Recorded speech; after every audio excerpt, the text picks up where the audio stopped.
यूहन्ना 7। आज हम अध्ययन करेंगे एक ऐसा अध्याय जो तनाव, बहस और विभाजन से भरा हुआ है। वास्तव में यूहन्ना 7 का एक बहुत बड़ा संदेश है। वो ये है कि यीशु कभी भी किसी को तटस्थ नहीं छोड़ते। लोग उस डेली में जुड़ने के लिए धन्यवाद। प्रभु आप सबों को आशीष दे।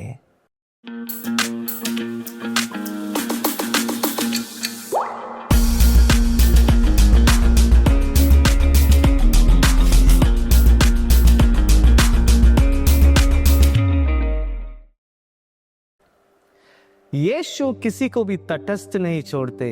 वो हमें निर्णय लेने के लिए मजबूर करते हैं। कुछ लोग उनकी प्रशंसा करते हैं, कुछ लोग उन्हें गलत समझते हैं, कुछ लोग उनका विरोध करते हैं और कुछ लोग उन्हें पकड़ना चाहते हैं। कुछ लोग विश्वास करने लगते हैं और इसी भ्रम और मतभेद के बीच यीशु बाइबल का एक सबसे शक्तिशाली निमंत्रण देते हैं। यदि कोई प्यासा है तो मेरे पास आओ, मैं तुम्हें जीवन का जल दूंगा।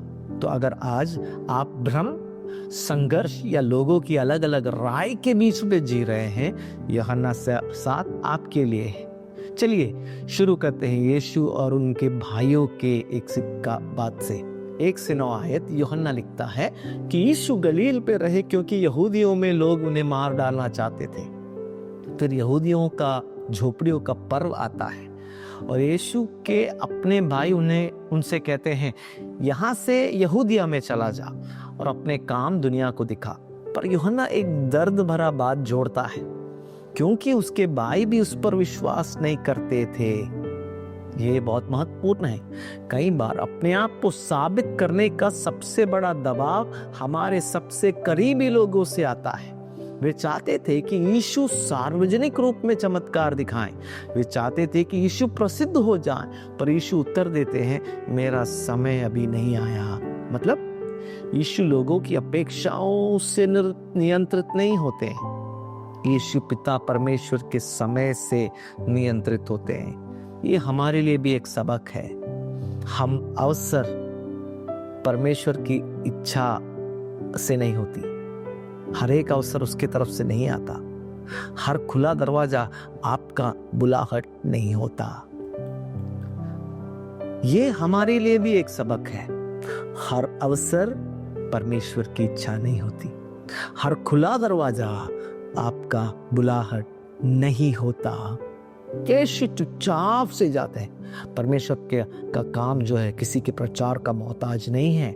10 से 13वीं आयत, जब उनके भाई पर्व में चले जाते हैं तो यीशु भी जाते हैं, पर चुपचाप, ना दिखावे के साथ, ना शोर के साथ, ना प्रचार के साथ। और भीड़ में फुसफुसाहट शुरू हो जाती है। कुछ कहते हैं वो अच्छा है, दूसरे कहते हैं नहीं, वो लोगों को धोखा देता है। सोशल मीडिया नहीं था, फिर भी यीशु विवादित थे। यूहन्ना हमें दिखाता है यीशु कभी भी सबको एक साथ खुश करने वालों में नहीं है।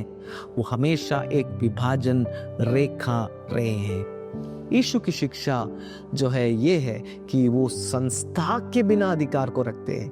पर्व के बीच में यीशु मंदिर में जाते हैं और शिक्षा देना शुरू करते हैं। 14 से 24वीं आयत, वहां देखते हैं कि लोग चकित होकर कहते हैं, ये मनुष्य बिना पढ़े इतना कैसे जानता है। मतलब उनके पास कोई रबी की डिग्री नहीं है, कोई संस्थागत समर्थन नहीं है, फिर भी उनके शब्द में अधिकार है। यीशु उत्तर देते हैं, मेरी शिक्षा मेरी नहीं बल्कि उसकी है जिसने मुझे भेजा है। फिर वो एक बहुत बड़ा सिद्धांत बताते हैं, यदि कोई परमेश्वर की इच्छा पूरी करना चाहे तो वो जान लेगा। मतलब आज्ञाकारिता समझ को खोल देती है।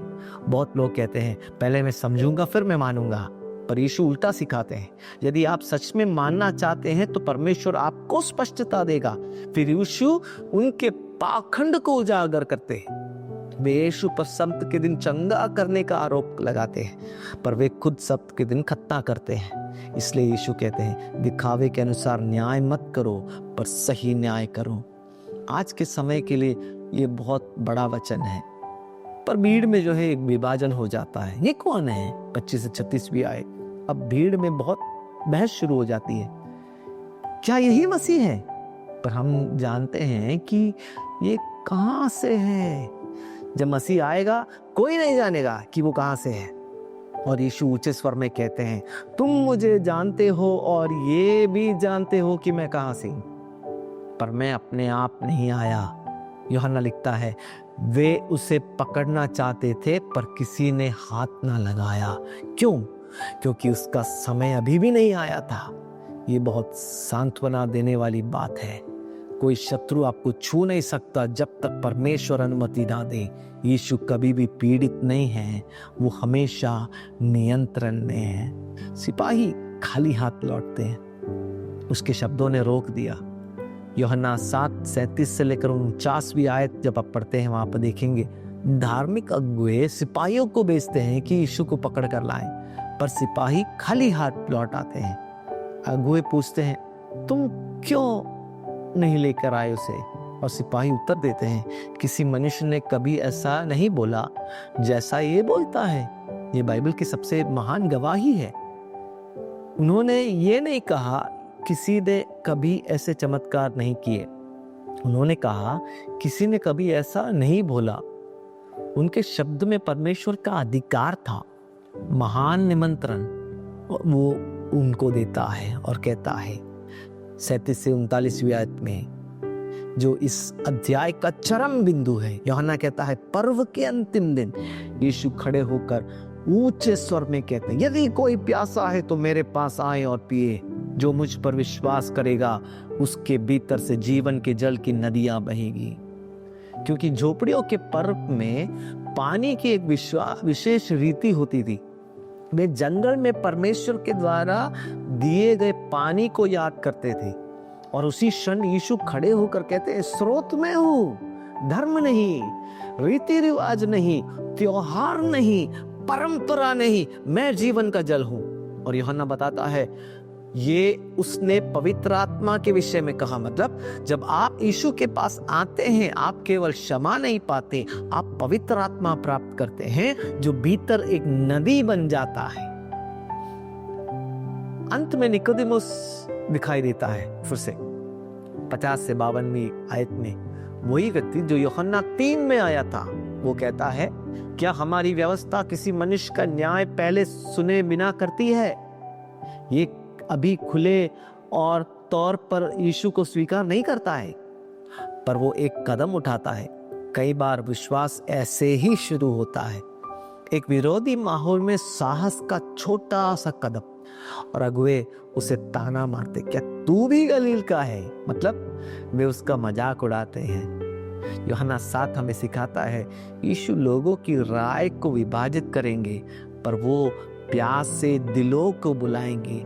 दुनिया यीशु पर बहस करेगी, पर यीशु बहस नहीं चाहते, वो प्यास चाहते हैं।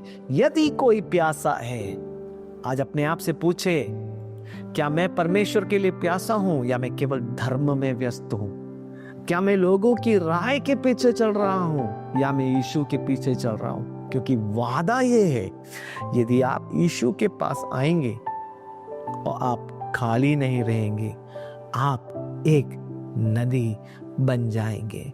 लोगोस डेली में जुड़ने के लिए धन्यवाद। प्रभु आपको, आपके परिवार को, आपकी कलीसिया को बहुत आयत से आशीष दे।